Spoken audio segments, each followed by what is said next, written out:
Nós somos um órgão de governo, estamos aqui apresentando uma conferência para falar sobre a administração de um edifício corporativo e os benefícios de um sistema de automação para quem administra um edifício de um porte desse.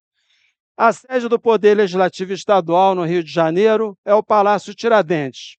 Claro que a gente não está falando desse edifício, esse é o edifício onde o presidente decide, despacha, atende ao governador. Nós estamos falando de um outro edifício, que é a sede administrativa dele. Esse é o Palácio Tiradentes, Poder Legislativo do Estado do Rio de Janeiro. Nós temos 5 equipamentos históricos nesse Palácio Tiradentes, 16 equipamentos de alta tecnologia, elevadores, e 3 plataformas para pessoas com deficiência.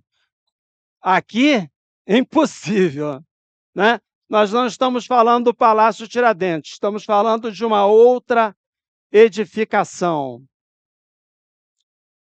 Vamos ver. Aqui, nós estamos falando desse edifício. Os 16 equipamentos que nós temos de alta tecnologia funcionam nesse edifício de arquitetura corbusiana da década de 60. É o Centro Administrativo e Legislativo do Poder Legislativo Fluminense. Aqui estão os nossos 16 elevadores. Bom, como gestores de um edifício corporativo, é importante a gente ir ao mercado e ver quem é que pode manter esses equipamentos.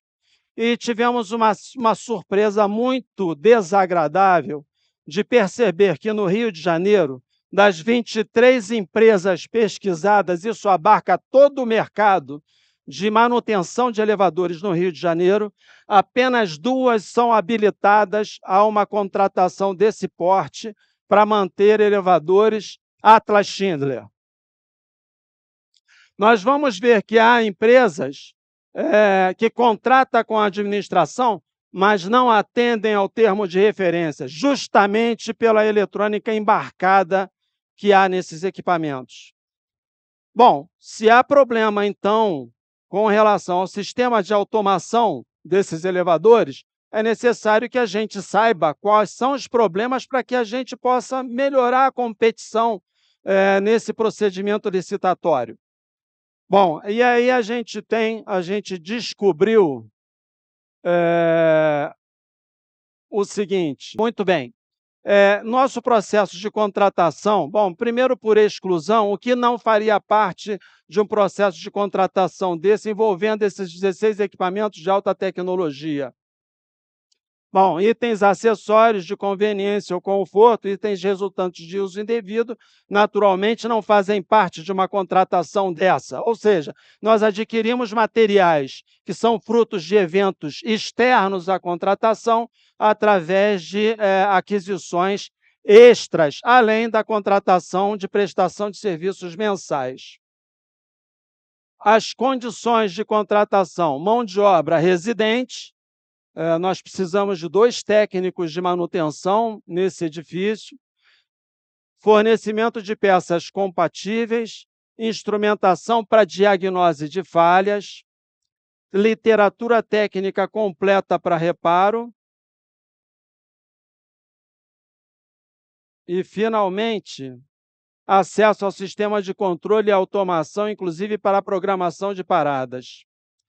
Bom, isso é o que nós precisamos numa contratação de um porte, como para atender a 16 equipamentos desse nível de tecnologia. Mas o que um sistema de automação pode dizer aos administradores de um edifício corporativo? O sistema de automação tem muito a dizer, não só os quadros de comando e controle, com logs de erro, de mau funcionamento desses equipamentos, como também a sala de monitoramento, onde você tem o software, onde você vê a rota, o percurso, o atendimento de paradas desses elevadores. Muito bem, então, sistema de automação, como nos serve como administradores de edifício corporativo? Essa situação. Isso aqui é o que um quadro de comando e controle apresenta, e que nós, como administradores de um condomínio desse, precisamos verificar. Nós vamos perceber que grande parte dos problemas num elevador com grande eletrônica embarcada, grande parte, campeão, é inversor de frequência. Isso a gente tira da onde? Do quadro de comando e controle desses equipamentos. Parece comum, bastante natural, que o administrador de condomínio procure simplesmente entregar um contrato de manutenção à conservadora, paga todo mês as despesas necessárias para a prestação de serviços e não se preocupa com isso. A questão é, se um quadro de funcionamento, de controle, de automação desses equipamentos mostram que os inversores de frequência são aqueles que recebem o primeiro impacto de alimentação da edificação para os equipamentos, é importante que o gestor do condomínio administrativo saiba disso e procure se inteirar sobre a questão de possíveis componentes que entram em falha dentro de um inversor de frequência. Se juntar inversor de frequência, hardware, quando a gente fala de hardware, a gente está falando de todo tipo de placa do sistema de automação, a gente está falando de portas do sistema de automação, dos cabos, dos cabos de comunicação de dados, nós estamos tratando aqui no hardware. Circuito de segurança, alimentação energética e o encoder, isso abarca grande parte da pizza.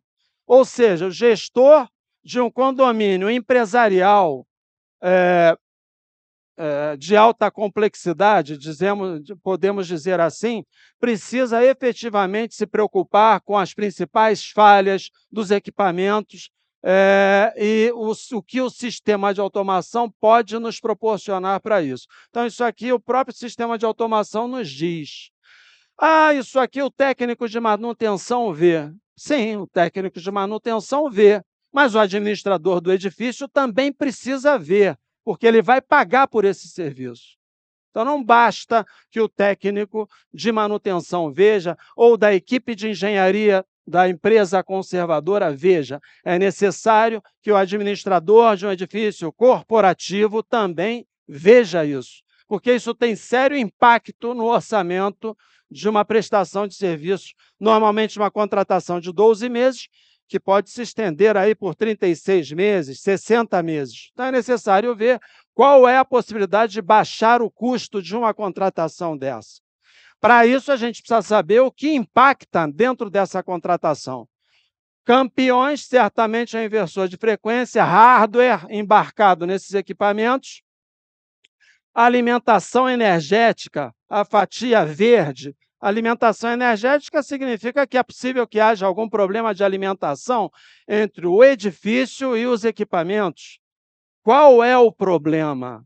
É necessário contratar uma empresa. Eu não estou falando da empresa de manutenção dos elevadores, porque se o problema é na edificação, nós precisamos contratar uma empresa para dar um diagnóstico de alimentação dos equipamentos. Porque o equipamento pode queimar placas, pode ter componentes do inversor de frequência queimado, pode ter toda a ordem de problemas no desempenho dos equipamentos, porque há algum problema da edificação, da alimentação, da edificação para os equipamentos. Observem que, em se tratando de Atlas Schindler, o fato é que software, só houve um caso, esses elevadores funcionam já desde 2018. A gente teve a pandemia aí, a gente tem que levar em consideração que houve uma queda substancial na frequência do edifício. Mas de 2021 para cá, as coisas têm se intensificado perfeitamente. Software é coisa menor que 1%. Vamos ver a outra transparência.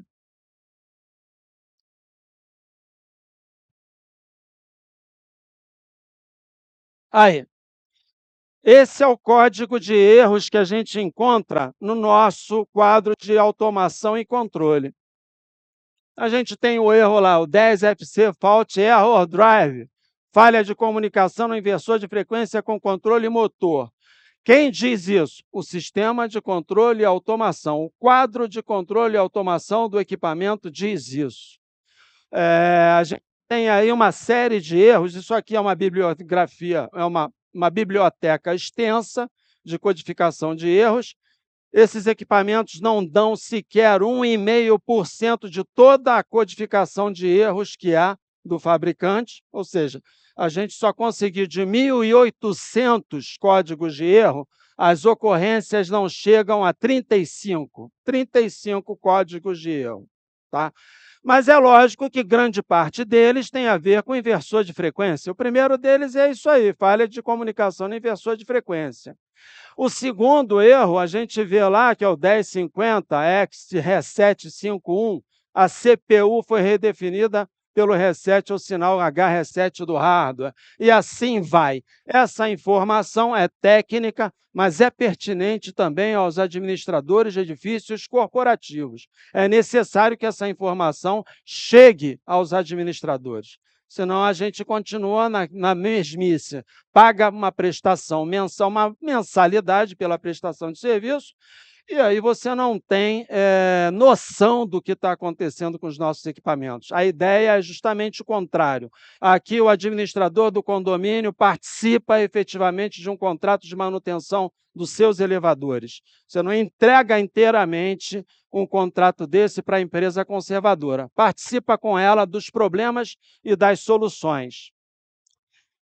A partir do sistema de controle e automação, a gente conseguiu obter algumas informações. Essas informações aqui já não estão no quadro de controle e automação dos elevadores. Isso aqui está na sala de monitoramento. Isso aqui são informações tiradas do software, onde a gente vê os elevadores se movimentando, claro, uma animação, mas a gente vê os elevadores se movimentando, as paradas que estão realizando, os movimentos de subida e descida e atendimento de todos os usuários dentro da edificação. Então, a gente percebe aqui o seguinte, no ano de 2024, a variação, isso aqui é andar térreo do edifício, tá? Esse aqui são informações do andar térreo. Durante o primeiro semestre de 2024, o gráfico de controle mostra que a gente teve a visitação de pessoas. Visitação que eu estou falando, você tem o pessoal efetivo da edificação, mas há visitantes também, afinal de contas, são gabinetes parlamentares. Então, você veja que a gente recebe toda a sociedade fluminense nos gabinetes dos deputados, levando variadas demandas de ordem política. Então, a gente tem, na verdade, no primeiro semestre, uma variação que chega entre 4.000 e 8.000 dia. Isso aqui é o quanto o edifício Lúcio Costa, o Centro Administrativo e Legislativo da Casa, recebe diariamente. Pode chegar, no melhor dos dias, 4.000. Depois eu explico aqui os pontos que estão fora das linhas de controle.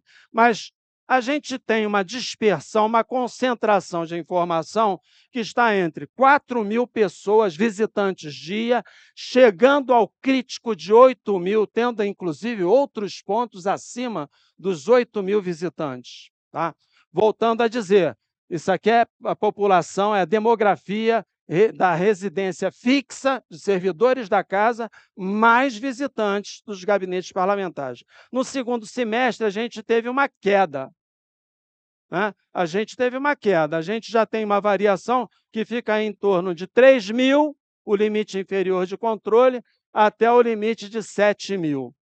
Bom, papo de cafezinho, porque aqui não dá para se falar de média, nenhuma. Quem entende um pouco de estatística sabe que numa dispersão dessa, a média não representa coisa nenhuma. Mas em papo de cafezinho, a gente pode dizer o seguinte, no primeiro semestre de 2024, a gente teve uma média de 6.000, 8 e 4, 12, 6.000 visitantes dia no nosso edifício, chegando no andar térreo e pegando elevadores para a zona alta do edifício.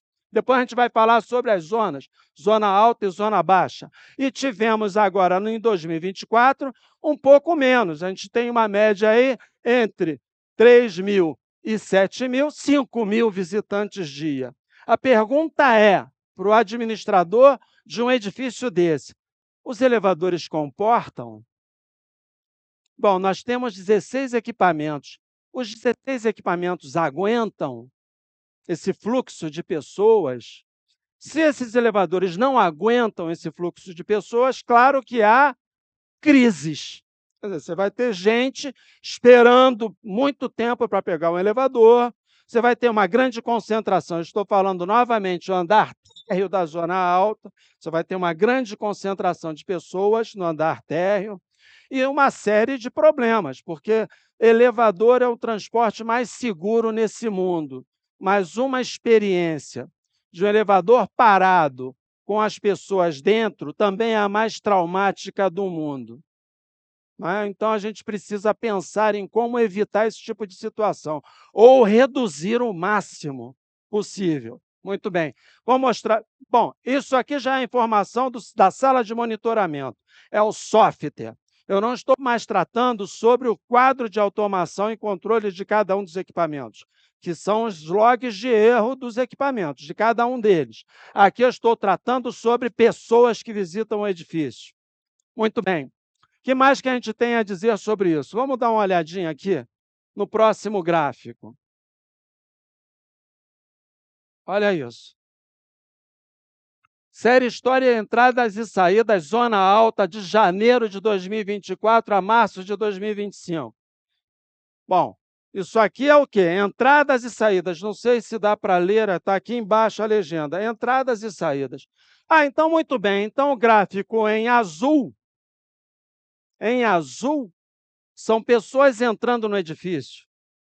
Ah, mas as pessoas em laranja são as que saem do edifício. Oh, então esse edifício engole gente. Como é que pode? Você tem um número de entradas muito maior do que o número de saídas. Esse edifício está engolindo pessoas. Observem bem uma coisa, eu falei que na verdade, um centro administrativo que atende aos deputados estaduais, né, da Assembleia Legislativa do Rio de Janeiro. Muito bem, a gente sabe que existe o período de recesso parlamentar, que acontece normalmente o quê? Final de ano, verão. Aí a gente vai perceber que nessa parte do gráfico é mais ou menos coincidente o número de pessoas que entram no edifício e o número de pessoas que saem do edifício. Quando começa a sessão legislativa, aí não, aí o edifício está engolindo gente, porque, na verdade, entra muito mais gente do que sai. Não, não é isso que está acontecendo. O que está acontecendo, sem perguntar às pessoas, é que as pessoas estão procurando outro meio de sair do edifício. Olha só, aqui está mostrando para nós o seguinte, se entrou muita gente, pegou a zona alta, e não sai no mesmo número da zona alta, é que tem gente que desistiu da zona alta para ir para pegar a zona baixa do edifício. Isso a gente está tentando investigar. Na verdade, não chegamos ainda a uma conclusão, mas é necessário verificar o que está acontecendo na zona baixa. Os dados são muito recentes, a gente está trabalhando aqui com um graduado em Ciências da Computação, que está levantando os dados para nós, dentro da sala de monitoramento, verificamos esse comportamento gráfico, estamos tentando, vamos dizer tentando, porque a gente precisa ser modesto, a gente precisa descobrir onde as pessoas foram parar, né? Que a diferença é enorme. Observem que no período aqui em julho, aqui ó, o recesso parlamentar de julho, 1º de julho a 1º de agosto, cai drasticamente o número de pessoas no edifício, drasticamente. A gente fica ali em torno de 2.000 pessoas, mais ou menos o corpo administrativo e legislativo residente no prédio, né? Fica ali mais ou menos em torno disso. E ali a gente tem a quantidade enorme de visitantes, fora nós que somos servidores da casa. Lá em janeiro acontece a mesma coisa, a queda. Ou seja, caracteriza bem o recesso parlamentar, sem dúvida nenhuma. O que a gente precisa ver são os picos de entrada em relação aos picos de saída do edifício. Quem é que mostra isso? Sistema de monitoramento. É o software que funciona na nossa sala de monitoramento. Então, o administrador de um edifício corporativo precisa, sim, se interessar pelo que os equipamentos podem nos dizer. Falei a respeito dos quadros de automação de controle, quais são as principais falhas. Observem que Em 2024, houve uma queda nas falhas. Se houve uma queda, a gente precisa ver o seguinte: a gente está economizando material. Se está economizando, o contrato é bom, porque a gente paga mensalmente o mesmo valor, mas os elevadores quebram menos. Se há mais incidência de falhas, a gente precisa sempre acompanhar o desempenho dos elevadores. Muito bem. Os elevadores, como já coloquei, Atlas Schindler, passamos por um grande retrofit, as máquinas hoje foram revitalizadas, a adoção de tecnologia de acionamento por variação de tensão e frequência, coração do sistema, de fato, é um inversor de frequência, o funcionamento é mais suave, mais conforto, serviço por antecipação de chamadas e controle integral via hardware e software.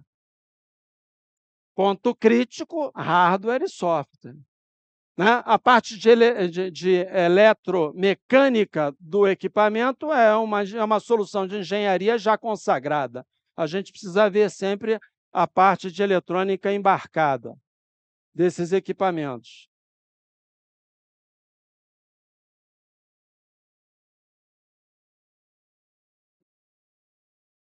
Ah, veio. Tá. Diretoria de Engenharia é o nosso órgão responsável pela gestão desses elevadores. Os 16 equipamentos a gestão dele está subordinada diretamente à engenharia da Alerj. Os 5 equipamentos históricos e as 3 plataformas PCD também estão sob a administração direta da engenharia. Só os elevadores, os equipamentos históricos, estão a cargo do Departamento de Patrimônio da Casa. A disposição dos elevadores desse edifício corporativo é 34 pavimentos, incluídos 3 subsolos, zona baixa e zona alta em funcionamento. A zona baixa pega primeiro, segundo subsolo, térreo, segundo ao 17º andar, e a zona alta, térreo, 9º ao 28º andar. Observem bem uma coisa: a zona alta e a zona baixa têm uma conexão. As duas zonas funcionam entre o 9º andar e o 17º andar. Ah, então é possível que as pessoas estejam desistindo da zona alta? Se desistem é porque o serviço é ruim. Essa é que é a verdade. E a gente precisa levantar quais são as soluções para melhorar. E não é preciso perguntar às pessoas. Basta, novamente, que o administrador do edifício corporativo participe mais das rotinas de manutenção e das soluções que a empresa nos fornece. O fabricante do equipamento, né? Sobretudo. Vamos lá. Será que a bateria desse negócio está... Ah, muito bem. Bom, a zona baixa são 6 equipamentos que atendem 19 passageiros, velocidade nominal de 3,5 metros por segundo. A zona alta são 6 também, maior capacidade de deslocamento, 23 passageiros, velocidade de 5,33 metros por segundo. Isso aqui é um mito. Lá na Assembleia, diz o seguinte: nós temos os elevadores mais velozes do mundo. Do mundo, não. Do Brasil. É mentira. Né? Eles são rápidos, mas não são mais velozes. Os mais velozes estão no edifício Birman, na Faria Lima, recentemente inaugurado, há coisa de 4 anos. Ali estão os elevadores mais velozes do país, que aí atingem 7 metros por segundo para ir do térreo ao topo. Mas é um mito cultivado na Assembleia como se nós tivéssemos os mais velozes. Não, são muito rápidos, isso sim é importante. Veio.